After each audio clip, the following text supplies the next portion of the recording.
শীতকালে সায়নী ছাদে সূর্যের তাপ নিতে পছন্দ করে, কিন্তু দুঃখের বিষয় তার শ্বশুরবাড়ির ছাদ খুবই ছোট, এমনকি চারপাশটা খোলা প্রকৃতি। তার শ্বশুরবাড়ির লোকেরা কিছুতেই ছাদের অংশ বাড়াতে চায় না। তাদের দুইতলা বাড়ির ছোট ছাদে শীতকালে তারা একসাথে গুতাগুতি করে, কিন্তু তবুও নতুন ছাদ তৈরি করতে তাদের গায়ে যেন জ্বর আসে। একদিন, আচ্ছা সৌরভ, এবার শীতকালে অন্তত ছাদের সীমানাটা বাড়িয়ে নাও। ওরকম শীতের মধ্যে ছোট্ট ছাদে জামা কাপড় শুকাতে দিতে পারি না, নিজেরা রোদের মধ্যে পিঠ দিয়ে একটু রোদ পর্যন্ত নিতে পারি না। ছোট ছাদ হলে কিন্তু খুব অসুবিধা হয়। না না, ছাদ বাড়িয়ে বেকার বেকার টাকা নষ্ট করে কি লাভ? এখন শীতকাল তো, তাই তোমাদের ছাদে যেতে ভালো লাগছে। যেই গরমকাল পড়বে অমনি তোমাদের ছাদে যাওয়া বন্ধ হয়ে যাবে, তখন তো ছাদ ফাঁকা হয়ে পড়ে থাকবে। তারপর আবার ছাদ বেয়ে রোদের গরমও নিচে নামবে। তাই এই 2 মাস শীতকালের জন্য ছাদের সীমানা বাড়িয়ে কোনো লাভ নেই, বুঝেছো? তুমি গরমকালের কথা চিন্তা করে ছাদ বাড়াতে চাইছো না, কিন্তু ছাদ না বাড়ালে আমাদের বাড়িতে সব অনুষ্ঠানগুলো কোথায় হবে? সামনে তোমার বোনের বিয়ে আছে, তাছাড়া আমাদের বিবাহ বার্ষিকী অনুষ্ঠানও আছে। সবকিছু তো ছাদেই করা যেতে পারে, কিন্তু ছাদটা এতটাই ছোট যে আমরা কিন্তু ওখানে কোনো অনুষ্ঠানই করতে পারি না। এখন এসব কথা বলে লাভ নেই। যদি পরবর্তীকালে প্রয়োজন হয় তাহলে ছাদ বাড়াবো। আর তাছাড়া ছাদে অনুষ্ঠান করার জন্য টাকা নষ্ট করে লাভ নেই, কেননা যদি দরকার হয় তাহলে ব্যাংকোয়েট হল বুক করে নেব। হ্যাঁ সেটাই, তার মানে তুমি ছাদ বাড়াবে না, তাই তো? ছোট্ট একটা ছাদ, তার মধ্যে রোদ আসে না। তোমাদের বাড়ির পাশে সবকটা বাড়ি 5 তলা, বড় বড় ছাদ, তাই রোদ তাদের বাড়িতে এসে আটকে যায়। শীতকালেও আমাদের ছাদ একেবারে অন্ধকার হয়ে পড়ে থাকে। তার উপর ছাদের মধ্যে তোমার মা সবজির গাছ লাগিয়েছে। ছোট ছাদে মানুষ বসার জায়গা নেই, তার উপর যদি সবজির গাছ থাকে তাহলে আমরা কোথায় যাব? সায়নী রাগে গজগজ করলেও সৌরভ কোনো কথা শুনতে চায় না, কারণ সৌরভ এবং তার পরিবারের মনে হয় ছাদে নতুন করে বালি সিমেন্ট দিয়ে ঢালাই করলেই অনেক টাকা খরচা হবে। তার উপর বড় ছাদ পরিষ্কার করতেও নাকি ঝামেলা আছে, সেই জন্য তারা কিছুতেই ছাদ বাড়াতে চায় না। দেখতে দেখতে এভাবেই 2-1 দিন কেটে যায়। একদিন সায়নী রান্নাঘরে রান্না করতে যায়, তখন ওরে বাবারে কি ঠান্ডা পড়েছে, খুব শীত করছে, হাত একেবারে জমে যাচ্ছে। যাই ছাদে গিয়ে আজকে রান্না বান্না করি। রোদে পিঠ দিয়ে একটু বসে আটা মেখে রুটি বানাবো আর তরকারি রান্না করব। তারপর ছাদে বসে সবাই মিলে খাওয়া দাওয়া করব। এই বলে সায়নী রান্না করার জিনিসপত্র নিয়ে ছাদে চলে যায়। কিন্তু ছাদে গিয়ে সে দেখে যে তার শ্বশুর মশাই, শাশুড়ি মা, ননদ আগে থেকেই ছাদে মাদুর পেতে শুয়ে আছে। কি ব্যাপার, রান্নার জিনিসপত্র নিয়ে ছাদে উঠে আসলে কেন? আজকে রান্নাঘরে রান্না করবে না নাকি? না মা, আজকে রান্নাঘরে রান্না করতে খুব কষ্ট হচ্ছে। আজকে খুব শীত পড়েছে তো, তাই আমি ছাদে বসেই রান্না করব। কিন্তু আপনারা যেভাবে মাদুর পেতে শুয়ে আছেন, আমি কোথায় বসে রান্না করব তাই ভাবছি, কারণ এখানে তো আমার বসার মতো একটুও জায়গা নেই। ওই দেখো, ওই কোণাতে অল্প জায়গা আছে, তুমি ওখানে বসে রান্না করতে পারো। ছাদের অবস্থা দেখে সায়নীর খুব খারাপ লাগে, কারণ তার শ্বশুরবাড়ির লোকেরা সেই ছোট ছাদে এমনভাবে শুয়ে থাকে যে সেখানে সত্যিই কারোর আর বসার মতো জায়গা থাকে না। সায়নী তবুও কোনো মতে ছাদের একটা কোণায় বসে রান্নাবান্না করতে শুরু করে, কিন্তু তার এভাবে রান্না করতে খুব অসুবিধা হয়। সেই সাথে রান্নার ধোঁয়া তার শ্বশুরবাড়ির লোকেদের নাকে গিয়ে পৌঁছায়। উফ বাবারে বাবা, বৌদি তোমাকে এখনই ডালের মধ্যে ফোড়ন দিতে হলো? উরি বাবারে কি ঝাঁজ, আমাদের নাক মুখ একেবারে জ্বলে যাচ্ছে। রান্নার পুরো ধোঁয়াটা নাকের মধ্যে আসছে, এবার আমাদের কাশতে কাশতে দম বন্ধ হয়ে যাবে। এতই যখন অসুবিধা হচ্ছে, তাহলে ছাদের সীমানা বাড়াচ্ছ না কেন তোমরা? ছাদ যদি আরো বড় হতো তাহলে আমি ফেলে ছড়িয়ে রান্নাও করতে পারতাম, আর তোমরাও শীতে রোদে শুয়ে আরাম করতে পারতে। এত রান্নার ঝাঁজ সহ্য করতে হতো না। কিন্তু এই ছোট ছাদে একদিকে আমি রান্না করব, অন্যদিকে তোমরা শুয়ে রোদ পোহাবে, সেটা তো হয় না। তাই তোমাদের রান্নার ঝাঁজ সহ্য করতেই হবে। দেখেছো মা, বৌদিকে কিছু বললেই বৌদি কেমন ঝগড়া করে। এতদিন ধরে আমরা এত ছোট ছাদে ভালো করে শীতকাল কাটিয়ে এলাম, কোনোদিনও কোনো অসুবিধা হয়নি, আর বৌদি আসার পর থেকে যত অসুবিধা হচ্ছে, শুধু ছাদের সীমানা বাড়ানোর জন্য ব্যস্ত হয়ে পড়েছে। একদম ঠিক বলেছিস বৌমা, তুমি কি বুঝতে পারছো না যে ছাদের সীমানা বাড়াতে গেলে আমাদের বাড়ির সীমানাও বাড়াতে হবে, তাই নতুন করে ছাদ বানানোর কোনো প্রশ্নই নেই। ননদার শাশুড়ি এই কথা বলে বৌমাকে কোনো মতে চুপ করিয়ে দেয়। এভাবেই বেশ কিছুদিন পেরিয়ে যায়। একদিন সায়নী ঠিক করে সে ছাদে গিয়ে নিজের রূপচর্চা করবে। কতদিন পর আমাদের ছোট ছাদে বেশ অনেকটা রোদ পড়েছে, আজকে আমি ছাদে গিয়ে পেডিকিউর ম্যানিকিউর করব। শীতকালে হাত পায়ে খুব ময়লা পড়েছে। এই বলে সায়নী বালতিতে সার্ফে জল ভরে ছাদে উঠে পড়ে। সে ছাদে বসে যখন নিজের রূপ এবং ত্বক পরিচর্যা করে তখনই তার শাশুড়িমা এবং ননদ ছাদ পরিষ্কার করতে ওঠে। বৌমা, তুমি নিচে যাও, কারণ আমরা আজকে ছাদ জল দিয়ে পরিষ্কার করব। বিকালবেলা সবাই মিলে ছাদে বসে একসাথে আগুন জ্বালিয়ে খাওয়া দাওয়া করব। সে কি, আমি এখন ছাদে পেডিকিউর ম্যানিকিউর করতে উঠলাম আর এখনই আপনাকে ছাদ পরিষ্কার করতে হবে? না না, আমি ছাদ থেকে এখন নিচে নামতে পারবো না, আমার খুব শীত করছে। মা, বৌদি যখন নিচে নামতে চাইছে না তাহলে জোর করে লাভ নেই। আমরা আমাদের মতো ছাদ পরিষ্কার করি আর বৌদি বৌদির মতো বসে কাজ করুক, তাহলেই তো হলো। এই বলে মালিনী এবং তার মা ঝাঁটা দিয়ে ছাদ পরিষ্কার করতে শুরু করে। কিন্তু সায়নীর গায়ে বারবার ঝাঁটার বাড়ি লেগে যায়, কারণ মালিনী ইচ্ছা করেই তার বৌদিকে বারবার ঝাঁটার বাড়ি মারে। উফ বাবারি বাবা, বারবার এরকম ভাবে ঝাঁটার বাড়ি মারার কি আছে? আমি ছাদে বসেছি, তুমি সহ্য করতে পারছো না? তোমাকে তো বলা হলো যে তুমি নিচে নেমে যাও, তুমি তো কথাই শুনতে চাইছো না। একে আমাদের ছোট ছাদ, তার উপর আমরা যখন ছাদ পরিষ্কার করতে উঠেছি তখন তোমার নিচে চলে যাওয়া উচিত ছিল। তাই তুমি যদি এখানে বসে থাকো তাহলে তোমাকে ঝাঁটার বাড়ি তো খেতেই হবে। মালিনী এমন কথা বললেই সায়নী খুব রেগে যায়। তার আর ছাদে বসে রূপচর্চা করা হয় না। সে ঝাঁটার বাড়ি খাওয়ার ভয়ে নিচে নেমে যায়। এভাবেই দেখতে দেখতে সময় কাটতে থাকে। একদিন, কি ব্যাপার বৌমা, তুমি এখনো তৈরি হওনি? তাড়াতাড়ি তৈরি হয়ে নাও, প্রিয়াঙ্কাদের বাড়ির ছাদে পিকনিক করতে যেতে হবে তো। শীতকালে আমরা প্রথম পিকনিক করতে যাচ্ছি, তাই আমাদের খুব মজা হচ্ছে। লোকের বাড়ির বড় ছাদে পিকনিক করতে যেতে আপনাদের লজ্জা লাগে না? ওখানে গিয়ে আমাদের ছোট ছাদ নিয়ে অনেক কথা শুনতে হবে, তাই আমার যাওয়ার কোনো ইচ্ছা নেই। আপনারা গেলে যেতে পারেন। ওইসব কথা ভেবে কোনো লাভ নেই। ফ্রিতে ভালো মন্দ খাবার পাবো, চিকেন, মাটন, মাছ খাবো, তাতে আবার ছোট ছাদ বড় ছাদের কি আছে? তাছাড়া ওরা সব বেআইনি ইনকাম করে, তাই ওই ঘুষের টাকা দিয়ে বড় ছাদ বানিয়েছে। আমরাও যদি ওরকম ঘুষের টাকা পেতাম তাহলে আমরাও বড় ছাদ দিতে পারতাম। লতা দেবী এই বলে সায়নীকে চুপ করিয়ে দেয়। কিছুক্ষণ পর তারা একসাথে সবাই মিলে প্রিয়াঙ্কা দেবীর বাড়িতে পিকনিক করতে যায়। প্রিয়াঙ্কা দেবীর বাড়িতে বড় সুন্দর ছাদ দেখে সায়নী খুব খুশি হয়। তাদের বড় ছাদে দোলনা বসানো থাকে, আলাদা করে অতিথিদের বসার মতো জায়গাও করা থাকে। শীতকালে আবার আগুন জ্বালানোরও ব্যবস্থা করা হয়। এত বড় সুন্দর ছাদ দেখে সায়নী এবং তার পরিবারের খুব হিংসা হয়। মা দেখুন, ওরা কত সুন্দর ছাদ তৈরি করেছে, তার উপর পাঁচিলগুলো কত উঁচু উঁচু, আর আমাদের বাড়িতে ছোট ছাদে পাঁচিল পর্যন্ত দেওয়া নেই। কখন যে ছাদ থেকে পড়ে যাব তার কোনো ঠিক নেই। উফ বাবারে বাবা, তুমি আর কানের সামনে বড় ছাদ নিয়ে কথা বলে আমার কানের মাথা খেও না তো। পরের বছর শীতকাল আসুক, তখন ছাদ বাড়াবো কিনা ভেবে দেখব। আর এমনিতেও অন্যের কোনো জিনিস দেখে হিংসা করতে নেই। এই বলে লতা দেবী এবং তার পরিবার পিকনিকে ভালো মন্দ খাবার খেয়ে বাড়িতে ফিরে যায়। এমনই একদিন লতা দেবীর ছোট বোন বিমলা দেবী তার ছেলের বউ এবং নাতিকে নিয়ে লতা দেবীর বাড়িতে ঘুরতে আসে। লতা দেবী তাদেরকে দেখে খুবই খুশি হয়। তোর ছেলের বউ কিন্তু খুব ভালো, শীতকালে আমাদের কত সেবা যত্ন করছে, কিন্তু এই শীতের মধ্যে ছাদে গিয়ে একদিনও ভালো করে রোদ নেওয়া হয় না। তাই আজকে ভাবছি সন্ধ্যাবেলা সবাই মিলে ছাদে গিয়ে আগুন জ্বালিয়ে বসে খাওয়া দাওয়া করব। আসলে আমাদের বাড়ির উপর টিনের চাল তো, পাকা ছাদ দেওয়া নেই, তাই তোদের বাড়িতে এসে ছাদে একটু আরাম করে নি। আমাদের বাড়ির ছাদ খুব ছোট, তাই সবাই মিলে মনে হয় না যে আগুনের ধারে বসে আমরা একসাথে খাওয়া দাওয়া করতে পারবো। ছোট তাতে কি হয়েছে, আমার কোনো অসুবিধা নেই, কারণ আমাদের বাড়িতে তো ছাদ নেই, তাই আমাদের কোনো অসুবিধা হবে না। সেই দিনই রাত্রিবেলা সায়নী সবার জন্য গরম গরম বিরিয়ানি, চিকেন চাপ এবং বিভিন্ন রকমের ভালো মন্দ রান্নাবান্না করে। তারা একসাথে ছাদে উঠে খাওয়া দাওয়া করবে বলে ঠিক করে। সায়নী একে একে খাবারগুলো নিয়ে ছাদে উঠে পড়ে, কিন্তু ছাদে যাওয়ার পর সবার একসাথে বসে খাওয়া দাওয়া করতে খুব অসুবিধা হয়, কারণ সেখানে দুইজন বসলে আর একজন বসার মতো জায়গা থাকে না, যার ফলে তাদের খুব কষ্ট হয়। সবাই মিলে কোনো মতে ছাদে বসে খাওয়া দাওয়া করতে শুরু করে। এরকম ভাবে হাঁটু ভাঁজ করে ছাদে বসে খাওয়া দাওয়া করা যায় নাকি?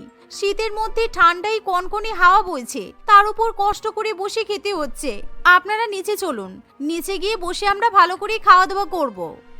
আরে চুপ করো তো বৌমা, তোমার শুধু একটাই কথা, আমাদের কোনো কষ্ট হচ্ছে না।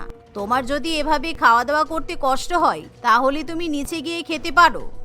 এমন কথা শুনে সায়নীর আর কিছু বলার থাকে না। তারা কোনো মতে একসাথে বসে খাওয়া দাওয়া করে, মাঝখানে আগুন জ্বালিয়ে বসে গল্প করতে শুরু করে। এমন সময় বিমলা দেবীর নাতির দিকে কারোর কোনো খেয়াল থাকে না। সে নিজের মতো খেলতে খেলতে ছাদের একেবারে কোনায় চলে যায়। আর সেই ছাদ যেহেতু অনেকটাই ছোট, তাই পাঁচিলবিহীন ছাদের ধারে যেতে তার খুব একটা অসুবিধা হয় না। তোমরা ওই দেখো, বিল্টু অনেক ধারে চলে গেছে। এ বাবা, এবার কি হবে? আর একটু অন্যমনস্ক হলেই ও তো নিচে পড়ে যেত। হ্যাঁ তাই তো, এবার আমি কি করব? এখন যদি ওকে ডাক দিই তাহলে তো ভয় পেয়ে যাবে, এমনিতেই নিচে পড়ে যাবে।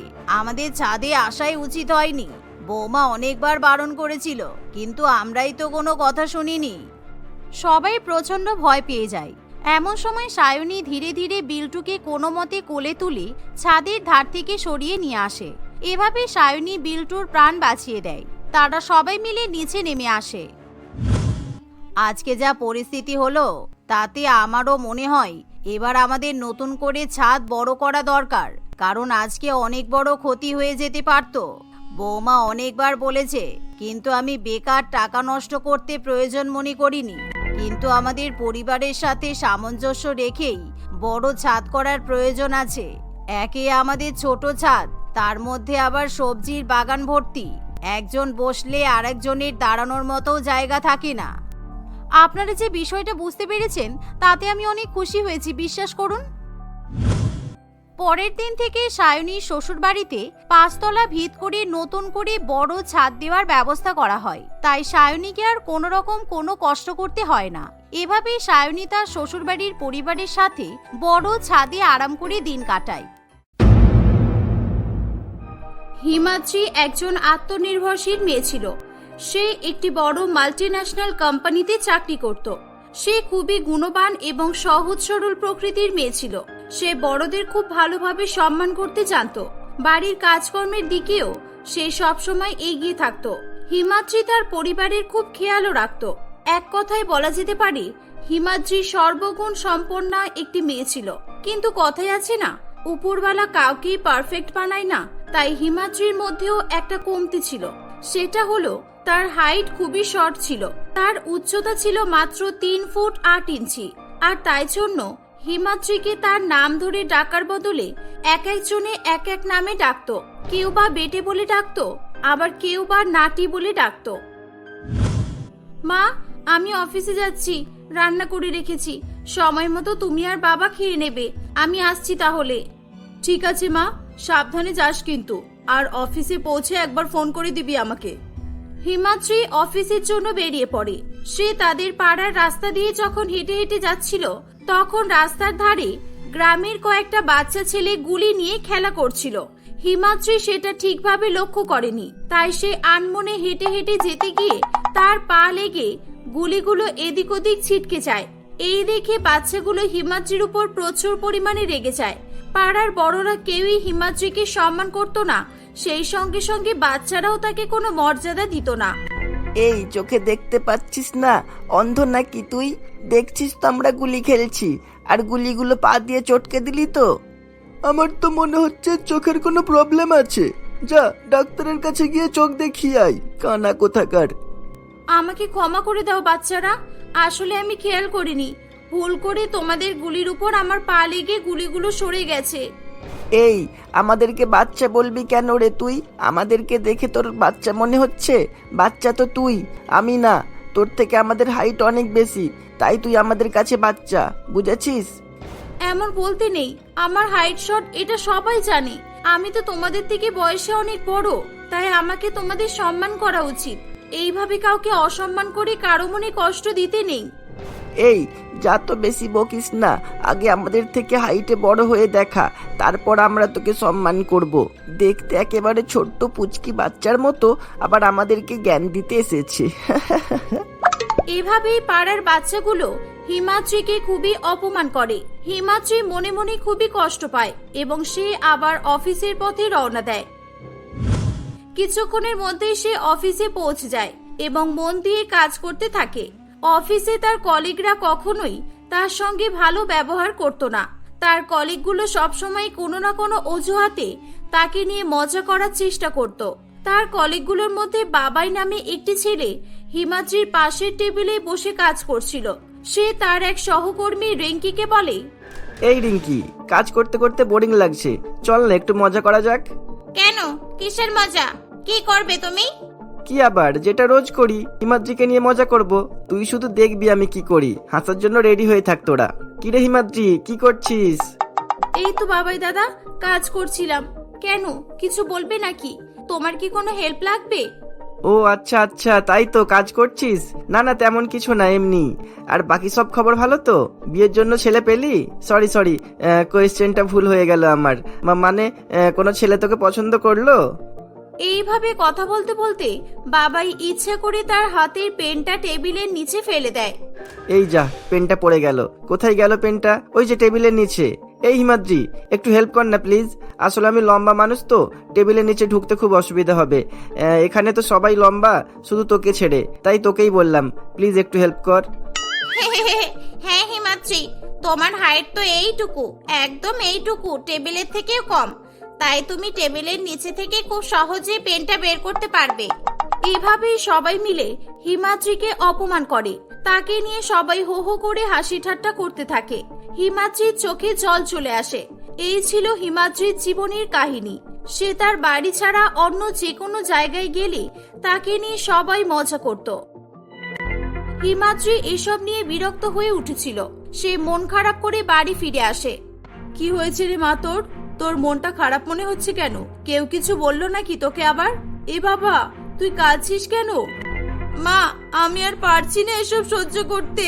উপরবেলা কোন কলম দিয়ে আমার ভাগ্য লিখেছে বলো তো? আমার কপালে এত দুঃখ কষ্ট কেন লিখেছে? কেন আমাকে সবার থেকে আলাদা তৈরি করেছে? আমার উচ্চতা আর একটু বেশি করতে পারতো তো বলো? আরে এভাবে কাঁদে না মা। আমি তোকে বলেছি না, কে কি বললো না বললো তাই নিয়ে মন খারাপ করবি না একদম। উপরবেলা যা করেছেন নিশ্চয়ই কিছু ভেবেচিন্তেই তো করেছেন। মা, আমি আর অফিসে যাব না। সবাই আমাকে নিয়ে অনেক মজা করে, সবাই আমাকে অনেক অপমান করে। ঠিক আছে মা, তোকে আর অফিসে যেতে হবে না। উপরবেলা আমাদের এত ধন সম্পত্তি টাকা পয়সা দিয়েছে, আমাদের কি কোনো জিনিসের অভাব আছে নাকি? তুই যাতে বাড়ি থেকে বিরক্ত না হোস আর তোর মনটা যাতে ফ্রি থাকে, আমি সেই জন্যই তো তোকে অফিসে যাওয়ার অনুমতি দিয়েছিলাম। তুই চিন্তা করিস না, আমাদের মার্কেটে যে দোকানটা আছে ওখানে তোর জন্য একটা স্টেশনারির দোকান খুলে দিচ্ছি, তাহলে আর কেউ তোকে অপমান করতে পারবে না। বৈশালী দেবী হিমাদ্রির জন্য কিছুদিনের মধ্যেই একটা স্টেশনারির দোকান খুলে দেয়। হিমাদ্রি মন দিয়ে তার দোকান চালাতে থাকে। এরকম ভাবে দেখতে দেখতে কয়েক মাস কেটে যায়। হিমাদ্রির বিয়ের জন্য একদিন একটা বড় ঘর থেকে বিয়ের সম্বন্ধ আসে। মোহন নামে একটি ছেলে তার মায়ের সঙ্গে হিমাদ্রিকে দেখতে এসেছিল। কোথায়? মেয়েকে ডাকুন দেখি। ওই তো হিমাদ্রি এসে গেছে।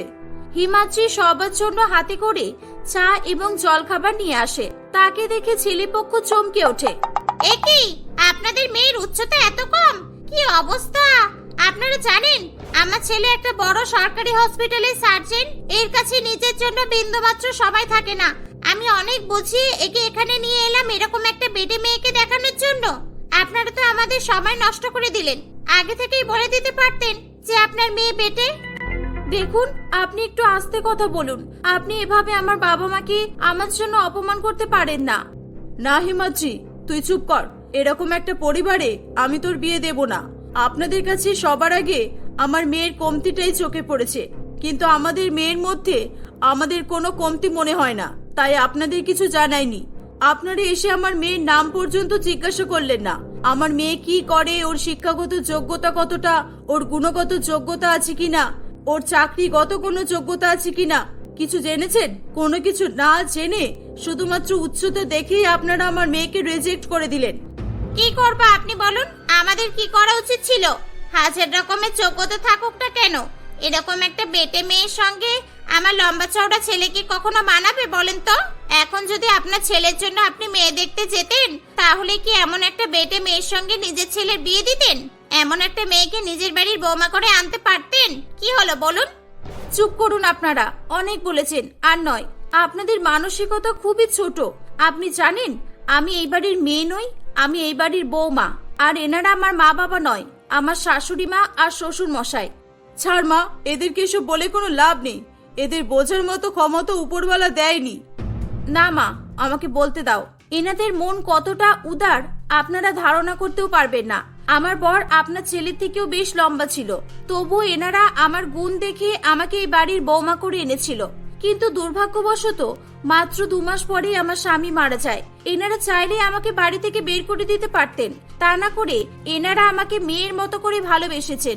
এখন আমাকে নিজের মেয়ে মনে করেই দ্বিতীয় বিয়ে দেওয়ার কথাও ভেবেছেন। হিমাদ্রির কথা শুনে সোহম এবং তার মা অবাক হয়ে যায়। তারা আর কোনো কথা না বলেই সেখান থেকে চলে যায়। হিমাদ্রি খুবই কান্নাকাটি করতে থাকে। আমি তোমাদেরকে বলেছি না, আমার কপালে দ্বিতীয় বিয়ে লেখা নেই। এই পৃথিবীর সবাই তোমাদের মতো ভালো মানুষ না। তোমাদের ছেলের মতো ভালো মানুষ আমি আর কখনোই পাবো না। বিজয় আমাকে যেভাবে ভালোবাসতো, যেভাবে আমার খেয়াল রাখতো, ওরকম ভালো মানুষ পৃথিবীতে আর একটাও নেই। হিমাদ্রি এই বলে কাঁদতে কাঁদতে সেখান থেকে চলে যায়। বেশ কয়েকদিন কেটে যায়। হিমাদ্রি আর বিয়ে করবে না বলে ঠিক করে। কিন্তু একদিন তার স্টেশনারির দোকানে কুমার নামে একটি ছেলে আসে। কুমারের হাইট হিমাদ্রির মতোই শর্ট ছিল, কিন্তু কুমার দেখতে খুবই হ্যান্ডসাম এবং স্মার্ট ছিল। হিমাদ্রিকে দেখে কুমারের খুবই ভালো লাগে। আপনি যদি কিছু মনে না করেন, আমি কি আপনার নাম জানতে পারি? আর আপনি দোকানটা কতদিন আগে শুরু করেছেন? আমার নাম হিমাদ্রি। দোকানটা আমি নই, আমার শাশুড়ি মা আর শ্বশুর মশাই আমার জন্য করে দিয়েছেন। আমার বর মারা যাওয়ার পর থেকে আমি খুব ভেঙে পড়েছিলাম, তাই ওনারা আমাকে দোকানটা চালাতে বলেছেন। আর এমনিও পাড়া পড়োশি আত্মীয় স্বজন সবসময় আমার হাইটের জন্য আমাকে নিয়ে খুব মজা করে। সেজন্য আমি যাতে আলাদা কিছু করতে পারি, ওনারা সেই চেষ্টাই করেছেন। আমারও উচ্চতা আপনার মতোই কম, হয়তো 2-1 ইঞ্চি বেশি হবে। আর আমাকে নিয়েও সবাই অনেক মজা করে, কিন্তু আমি লোকের কথাই কান না দিয়ে নিজেকে নিয়ে, নিজের পরিবারকে নিয়ে আর নিজের ক্যারিয়ারকে নিয়ে ভাবনা চিন্তা করি। আপনারও তাই করা উচিত। কুমারের কথা শুনে হিমাদ্রির খুবই ভালো লাগে। কুমার কথায় কথায় হিমাদ্রির বাড়ির ঠিকানা জেনে নেয় এবং কিছুদিনের মধ্যেই কুমার তার বাবা ও মাকে নিয়ে হিমাদ্রিকে বিয়ে করার সম্বন্ধ নিয়ে আসে। হিমাদ্রিকে তোমার এত পছন্দ হয়েছে যে তুমি সোজা তোমার বাবা মাকে নিয়ে ওর হাত চাইতে চলে এসেছো? সত্যি আজকে আমরা খুব খুশি হয়েছি। আপনারা চিন্তা করবেন না, আমরা খুব ধুমধাম করে আপনাদের ছেলের সঙ্গে আমাদের মেয়ের বিয়ে দেব।